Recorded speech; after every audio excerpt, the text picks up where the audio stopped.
So, digestion. This is huge. The reason we put the digestive health regime on, where Elaine and I, when we were asked to do this idea of putting a week-long program together, we could have done anything. We could have done heart health, we could have done brain health, we could have done cancer care, but we both wanted to do digestive health, because get this right, your body is amazing at sorting itself out. But when you're stressed, your digestive system simply cannot work. So we're looking, as I said, bloating, abdominal pain and cramping, foul-smelling wind, constipation, diarrhea, all symptoms of IBS. You can even get malnutrition, even on the healthiest diet, taking all the right supplements, eating all the right food. If you are not absorbing what you eat, you are not getting your nutrients. When you have leaky gut or permeable gut, these toxins are getting through into the bloodstream and over-triggering the immune system. This triggers, if not all, many autoimmune diseases. And if your digestive system's stagnant and stinky and horrid, your liver's going to be really struggling. And as I've said, your immune system isn't functioning because you can't make your immune cells. You're going to feel depressed because you can't make serotonin. It's all getting very grim. So now that I've stressed you out suitably, let's look at what we can do about it. Okay, we're going to get practical here, looking at what stress is, therefore how we can manage it better. We have to go back to caveman days.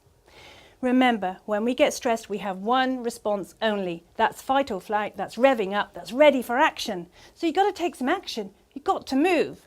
Now, I'm not suggesting you hunt down a gazelle for dinner, but you do need to do something physical. So if you're stuck behind a desk, you get off your bum, you have a brisk walk outside if you can, to the toilets if it has to be the toilets, whatever. Some muscular contraction, once it stops, lets your body know that the action has been taken.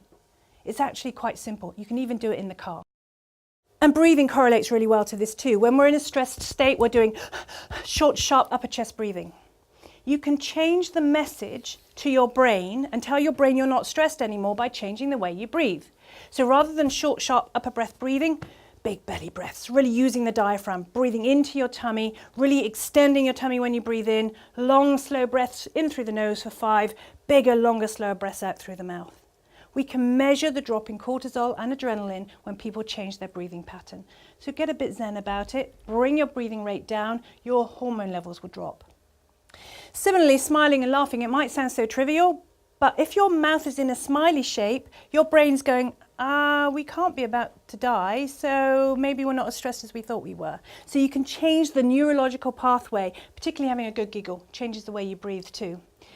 I am desensitizing myself at the moment. One of my big stresses are spiders. I'm a real baby when it comes to spiders. Ordinarily, my natural response, even on television, I can't even look at them, is, ooh! So I tense up, my breathing shortens, I get into a stressed state. I mean, I really lose the plot. I have trained myself to go into stress every time I see something with 8 legs. I have to detrain that, and I do it by, oh, look at the nice little spider.